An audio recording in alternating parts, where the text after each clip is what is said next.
Oi, gente, tudo bem? Mais uma aula de literatura para o nosso bloco e hoje a gente vai conversar sobre o arcadismo, tá? O que a gente viu até agora de literatura, primeiro foram os textos literários dando informações sobre o que era o Brasil, certo? Depois nós passamos a conversar sobre o barroco e a gente viu que tem um estilo muito pomposo, né, de se fazer literatura. E o arcadismo ele vem mais na contramão, né? O arcadismo ele preza justamente pela simplicidade. A gente vive o arcadismo em um momento de transição do Brasil, né? Se vocês puderem acompanhar aí no quadrinho, nós temos uma série de fatores que justificam o arcadismo no Brasil ser um lugar de muita proliferação de ideias. Tanto que quando você olha em Inconfidência Mineira, a gente vê vários desses atores da Inconfidência sendo poetas árcades. Exatamente por isso, né? A gente consegue entender muito bem essa literatura quando a gente pensa a situação do Brasil. O arcadismo, ele tem como uma grande cama aí para ele se deitar a questão dessa mudança de cenário em que as pessoas vivem, né? Que as pessoas viviam. A gente fala de um lugar colonial, de um lugar onde as pessoas tinham uma vida bem pacata, e a gente fala exatamente dessa transferência da capital econômica do Nordeste para Minas Gerais, né? E ali começa a crescer de fato e começar de fato a brasilidade, né? O Brasil começa a ser construído de fato ali, né? As vontades das pessoas do local são mais respeitadas a partir desse momento. Respeitadas entre aspas, né? Mas ainda assim, como são pessoas mais importantes, fazendo requerimentos o tempo todo ali, elas são mais ouvidas nesse sentido, né? É dada mais importância a esses grupos e às suas reclamações.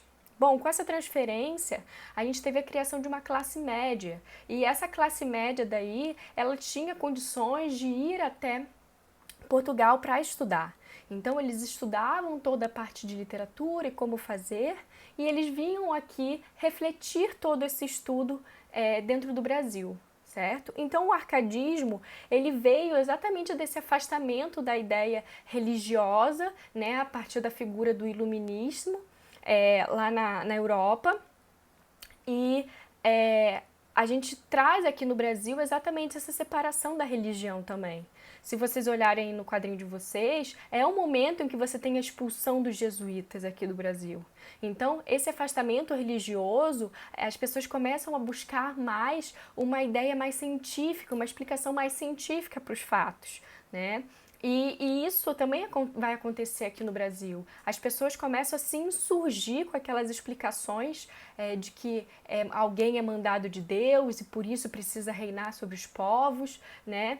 Esse tipo de explicação já não cabe mais e as pessoas começam a se insurgir contra isso. Bom, isso é história, mas aqui a gente consegue entender muito bem. Então, toda essa cidade que foi construída a partir desse momento é um lugar bem caótico, é um lugar com muitas dúvidas e incertezas. Então, onde mora esse lugar de paz e calma que esses poetas árcades eles querem é o campo. E por isso a gente tem muito essa figura da natureza, né?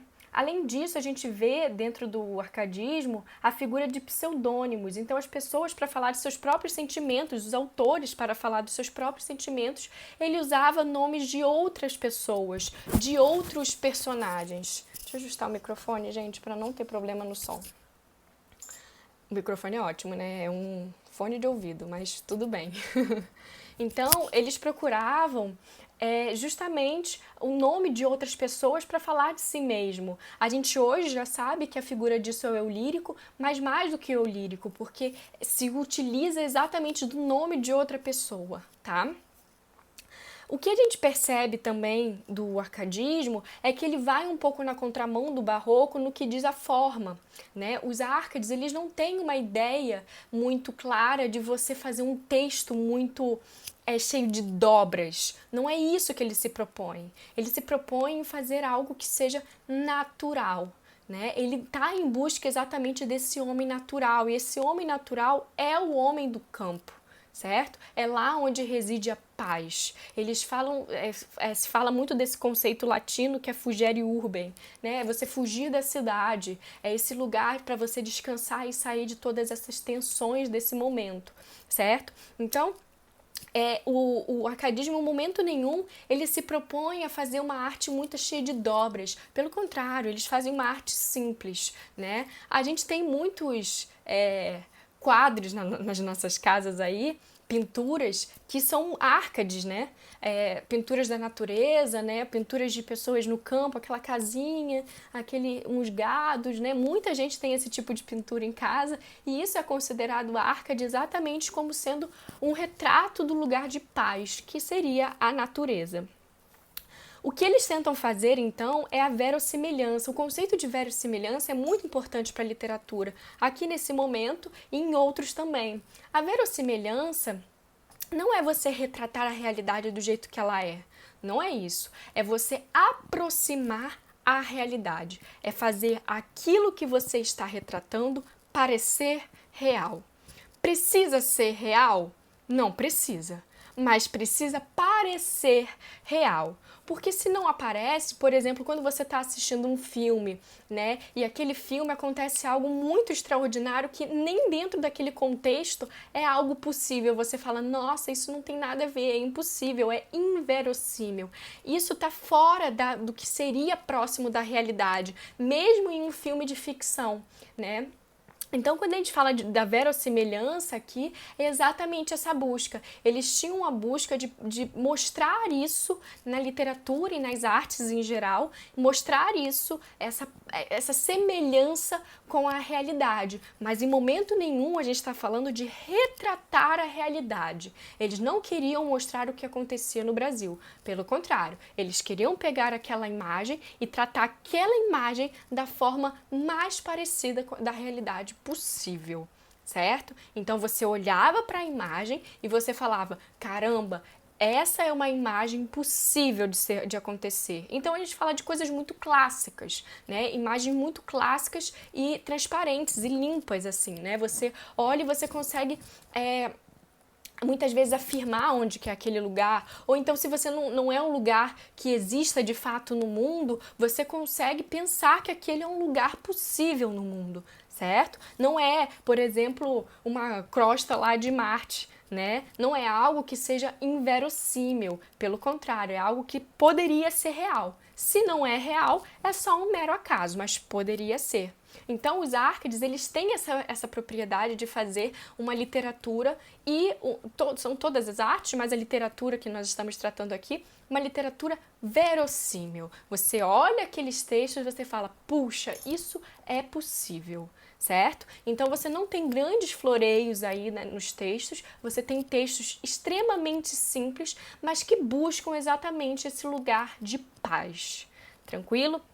Então eu coloquei algumas coisas aí para vocês, como poesia pastoral e poesia bucólica. E aí eu escrevi, embaixo da poesia pastoral, um conceito de Antônio Cândido. Antônio Cândido, ele é um crítico literário muito importante assim pra gente. E ele diz que a poesia pastoral é exatamente o desenvolvimento da cultura urbana. Então, por que a gente faz essa poesia pastoral? A gente faz essa poesia pastoral porque nós estamos fazendo a transição para a nossa urbanidade, para a construção das nossas cidades aqui no Brasil. E esse momento é um momento de insegurança. Então, a vontade que as pessoas têm é de voltar ao campo.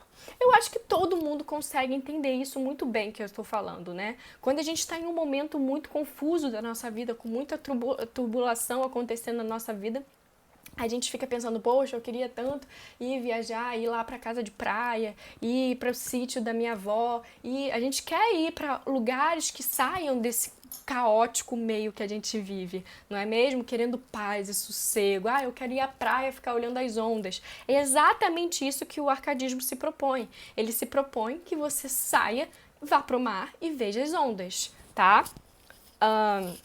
Então é por isso que eu escrevi aí essa crítica de Antônio Cândido. Quando a gente fala da poesia bucólica, a gente já fala exatamente dessa libertação, também coloquei aí em preto para vocês, da libertação das constrições de etiqueta. Por quê? É uma poesia muito simples, né? Ele não se propõe em fazer uma arte torcida, uma arte rebuscada, cheia de técnicas. Eu não fiquei aqui me centrando, por exemplo, para vocês, sobre as técnicas utilizadas na poesia, porque isso não é um propósito nesse momento. Toda a arte clássica que as pessoas faziam aí nesse período é porque era o que todo mundo conhecia. A gente só vai ver torção na estética mesmo, sobre a construção das sílabas poéticas, tudo isso, a gente só vai ver esse tipo de problemática mais para frente na nossa literatura. Por enquanto é só uma repetição. Então você tem uma temática diferente, de uma realização um pouco mais simples, sem querer dificultar o nosso trabalho, porque não é esse o propósito do Árcade.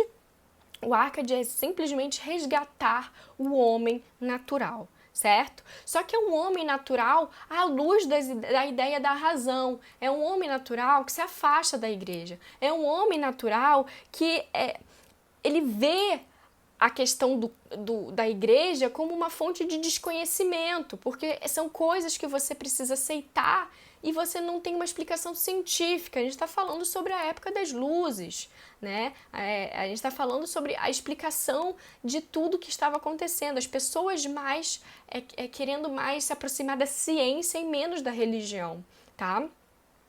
Quando eu trabalho aí com vocês no quadrinho falando sobre um neoclassicismo, a gente fala exatamente sobre essa reconfiguração da sociedade. A gente tem uma poesia clássica que muitas vezes procura mitologia grega, por exemplo, dentro do arcadismo, mas é uma nova configuração de poesia clássica. Por que é uma nova configuração? Pelo simples fato de que as pessoas que realizam esse tipo de arte são pessoas novas. A gente está falando do crescimento da burguesia lá na Europa, né? A Europa está com a burguesia em chamas lá, né? A gente está falando sobre o aparecimento das cidades aqui no Brasil. Então, o que nós temos aqui é uma elite que era aquela monarquia, aquele poder soberano, uma elite sendo posta em dúvida na Europa, certo? E a burguesia tentando se colocar ali como algo mais importante e produzindo essas questões artísticas também. É exatamente isso que a gente tem aqui no Brasil nesse momento. O que a gente tem aqui no Brasil nesse momento é que essa classe média, Vanessa, é classe média? Claro que sim. Né? A elite brasileira, ela ficava, na verdade, em Portugal, né? Nós somos uma colônia ainda nessa época. Então, quando a gente fala aqui sobre a questão do Brasil, a gente está falando de uma classe média pujante aí, começando a pensar e começando a lutar pelos seus direitos na Inconfidência Mineira, por exemplo, né? E tentando também se posicionar no espaço aqui no Brasil. Não existia esse grupo. A gente só tinha o grupo das pessoas que mandavam e o grupo das pessoas que obedeciam, né? E agora a gente já tem aí uma intermediação, né? Então, esse grupo que está ali no meio dos que mandam e dos que recebem e só cumprem ordens, esse grupo que está no meio, ele começa a se posicionar e se mover nesse espaço. E por isso que o arcadismo ele é importante, porque ele foi o retrato desse momento, mas não o retrato desse momento com a finalidade de demonstrar as confusões que aconteciam. Não é isso. Eles olhavam para as confusões e eles falavam: nossa, eu preciso de paz. Isso, claro, eu estou falando de uma forma muito romântica, né? Mas eles queriam sair daquela confusão e eles tinham na literatura e na poesia e na arte como um todo uma tentativa de você encontrar esse lugar de paz, certo? Bom, gente, qualquer problema que vocês tenham, por favor, podem entrar em contato comigo e a gente vai se falando. Um beijo e até a próxima!